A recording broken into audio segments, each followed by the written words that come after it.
Oi, gente, tudo bem? Esse é o Paz e Bem dessa terça-feira. Eu sou a Carla Pavão, mudei um pouquinho, vocês viram que o óculos agora é outro, não estava mais enxergando com aquele outro, e agora estou vendo demais. Dá até um pouco de medo. Tem coisas que às vezes é melhor não ver tanto. Brincadeiras à parte, no Paz e Bem de hoje, eu queria primeiro fazer uma declaração enfática. Aquela revista semanal que na verdade é publicitária, né? Peça publicitária, eu não vou dizer o nome aqui para a gente não gerar problemas para o canal, mas veio trazendo uma reportagem sobre o médium de direito, Divaldo Pereira Franco. E chegou a consultar a Dora Encontre, mas como sempre, a pessoa dá uma declaração, eles reduzem a um parágrafo sem sentido nenhum para dizer que ouviram todo mundo. E o famigerado médium de direita, ele está fazendo um papel que muitas vezes coube ao espiritismo historicamente na sua suposta neutralidade, que na verdade favorece sempre a situação. Mas eu, na condição de progressista, o espiritismo em si é progressista, que ele é deturpado. Venho aqui expressar o meu carinho pela Dora, no texto eu já pus tudo que a Dora faz, que ela representa, está aí na biografia, e dá uma notícia ótima.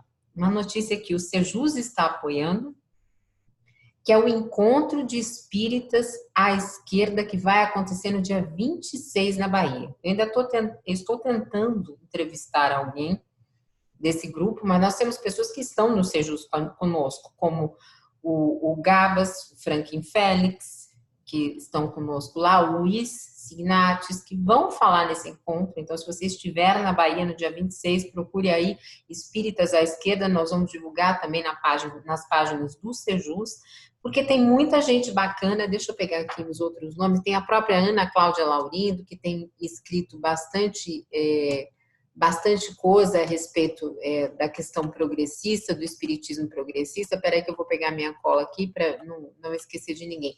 Vamos ter o Arthur Chioro, ex-ministro da Saúde do governo Dilma, Miguel Rosseto, ex-ministro do Trabalho do governo Dilma, vamos ter Joana Angélica da Luz, até o nome, né? Joana Angélica, geóloga e reitora da Universidade Federal do Sul da Bahia, o Gabriele vai estar falando, José Sérgio Gabriele, ministro da Petrobras nos governos Lula e Dilma, também vai estar por lá.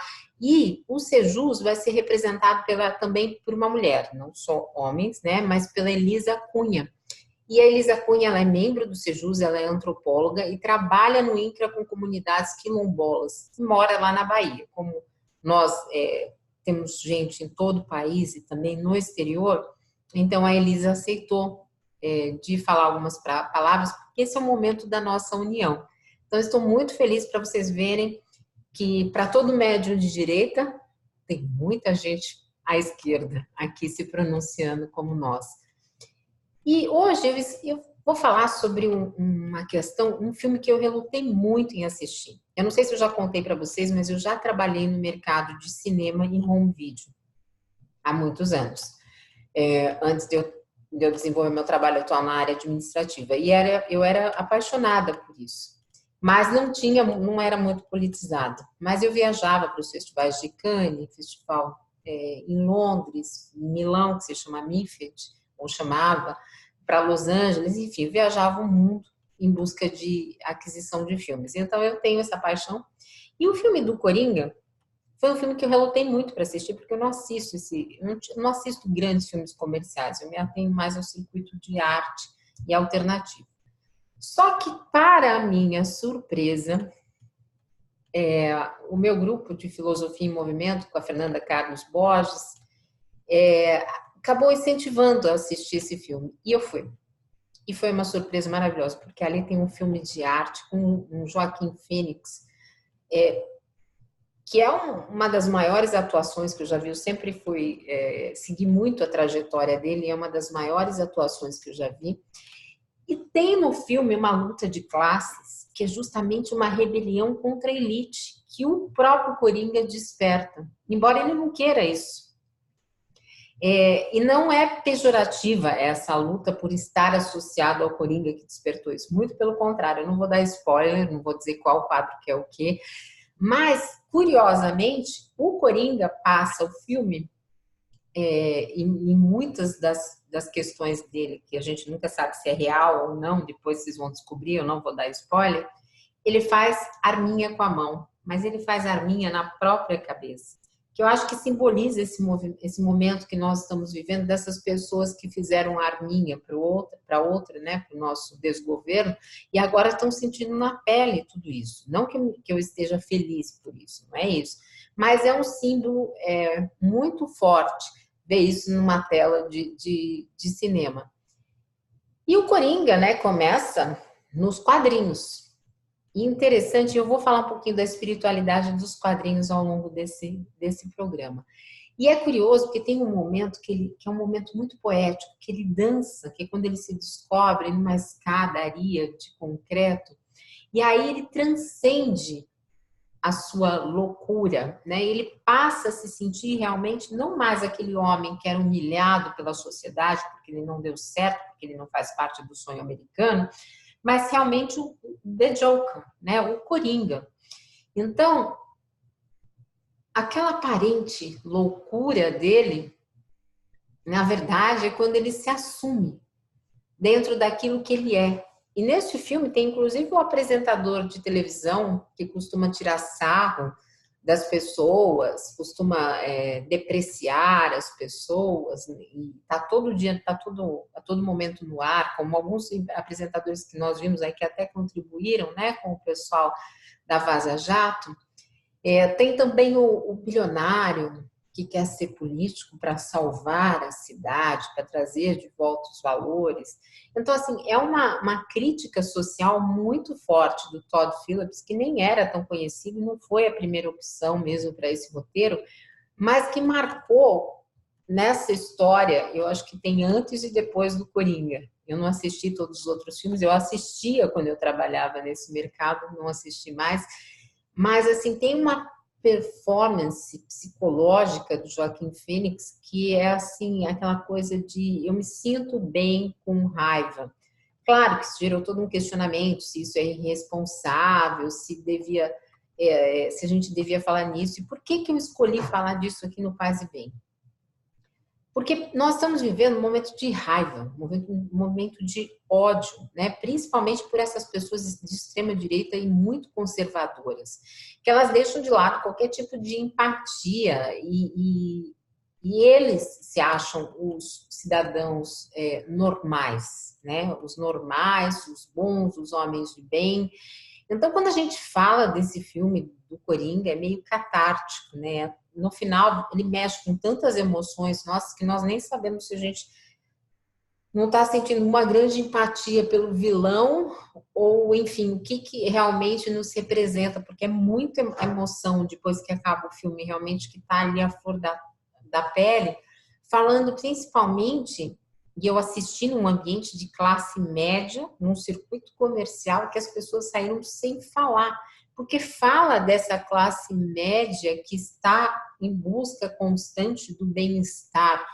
E para esse bem-estar, valem quaisquer soluções individuais, vale a violência. E o Coringa acaba sendo produto dessa sociedade numa violência reativa. Ele não era assim, mas ele cansou.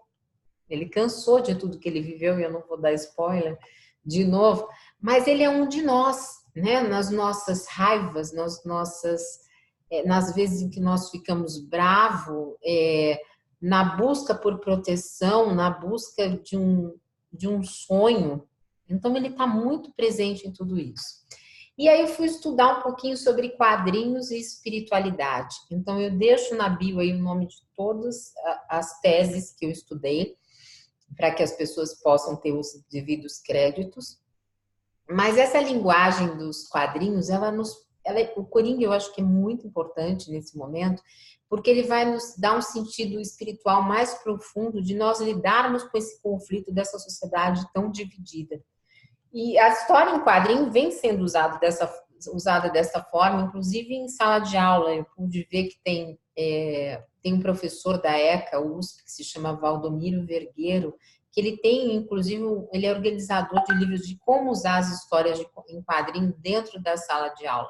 Porque essas histórias, até no corte dos quadrinhos, existe um elemento psicológico. E, curiosamente, o filme do Coringa também tem cortes que nos permite entrar com uma realidade muito particular. Até que começa a nova cena, você muitas vezes ainda está pensando no corte anterior e no que pode significar aquela passagem do filme. Então, tem uma linguagem também de quadrinhos, embora esteja na tela. E, curiosamente, eu encontrei que até no Egito, na Mesopotâmia, nas culturas pré-colombianas, como os maias, havia um sequencial de arte que podia ser considerado como uma prévia desses quadrinhos.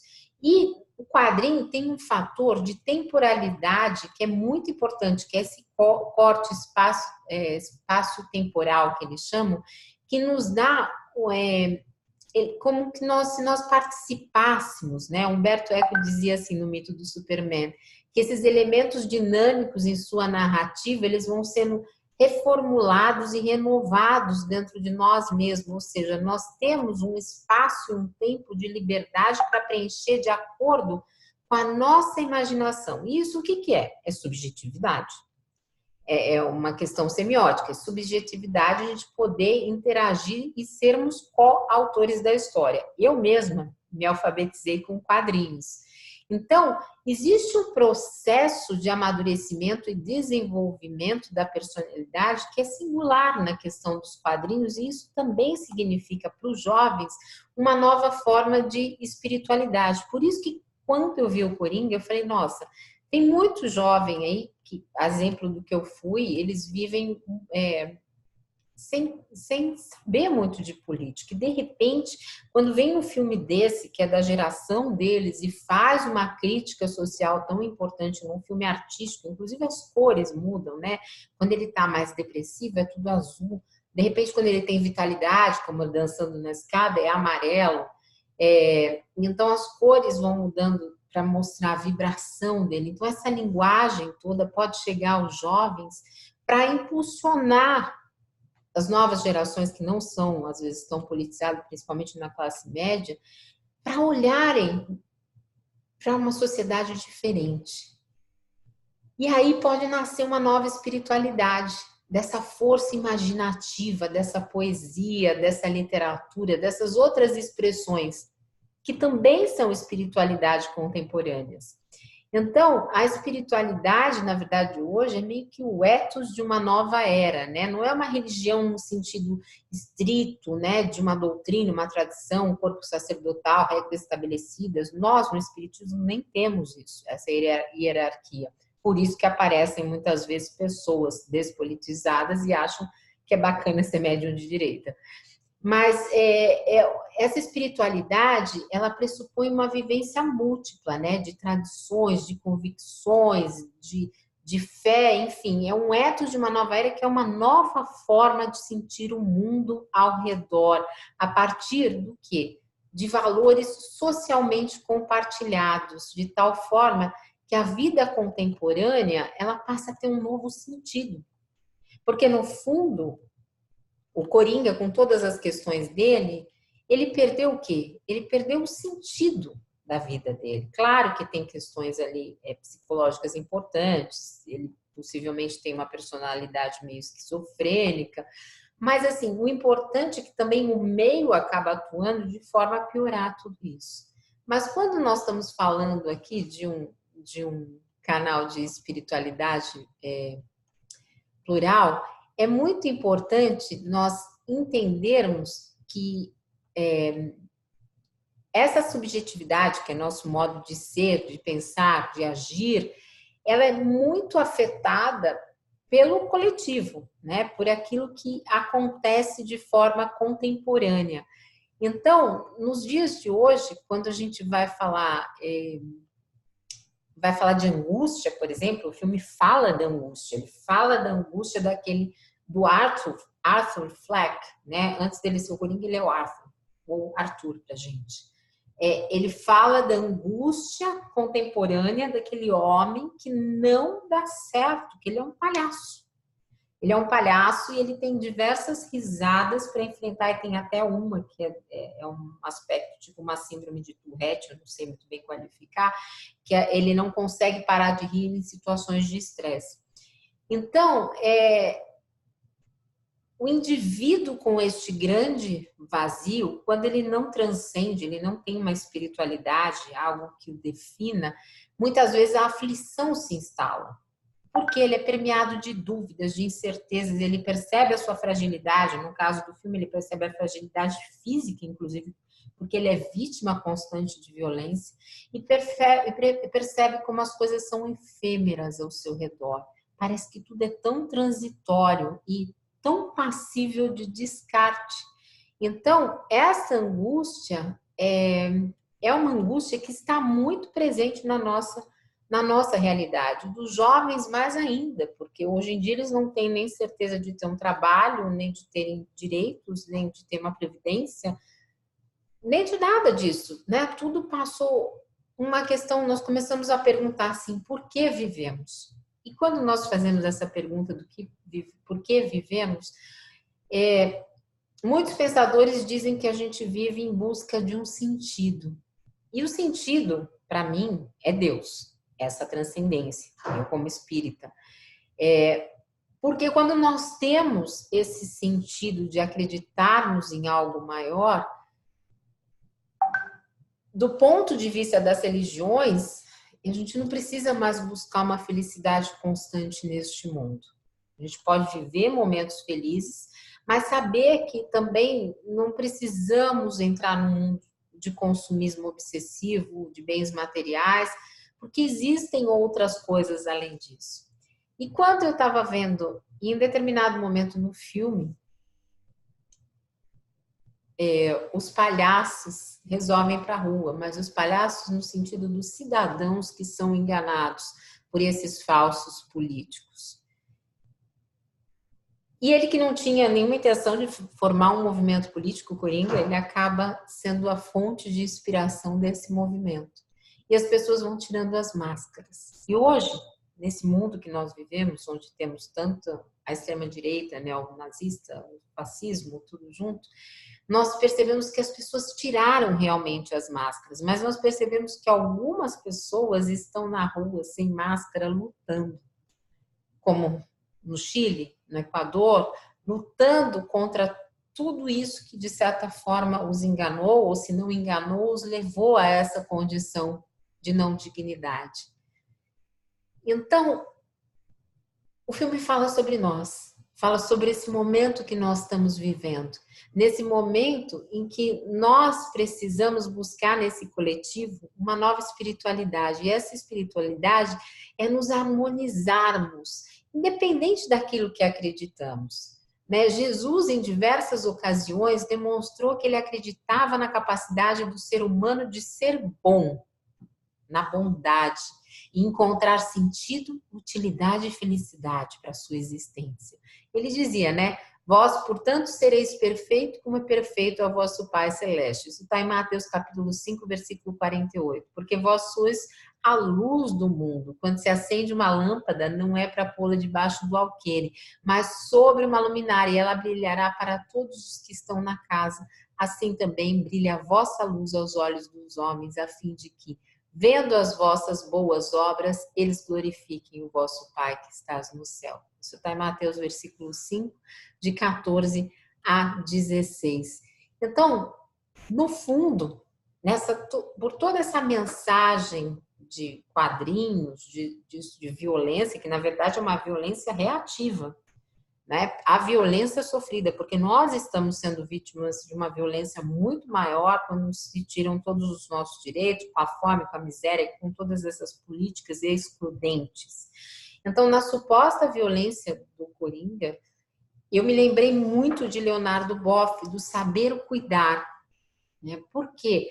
Porque há décadas que a gente vem percebendo que é um descuido, um descaso pela vida do inocente, das crianças, como as que morreram já esse ano vítimas de balas, de tudo aquilo que é usado como se fosse mercadoria, O Coringa, ele não interessa aquele sistema produtivo, é a necropolítica, ele não interessa, ele não faz parte, ele não está inserido, ele não consegue a proteção social nem para a medicação dele, ele simplesmente não é. que é exatamente o que nós estamos vivendo.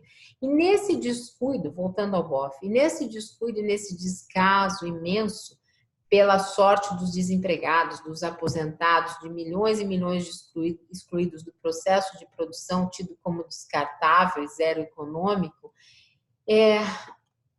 as pessoas vão se perdendo. Vão se perdendo nessa contemporaneidade, onde se preza muito pela subjetividade e se deixa de lado o coletivo, que não é o nosso caso aqui. Né? Aqui no Paz e Bem, a gente tem a mística, não o misticismo, porque eu, como espírita, a gente fala muito de misticismo, mas o misticismo que a gente fala não é no sentido da mística. É bom a gente deixar isso claro aqui para os nossos espíritas que estão nos assistindo. O misticismo estava muito relacionado às mistificações, aquilo que era muito pensamento mágico, fora de qualquer realidade ou racionalidade na época de Kardec. Aqui não, a gente está falando de mística.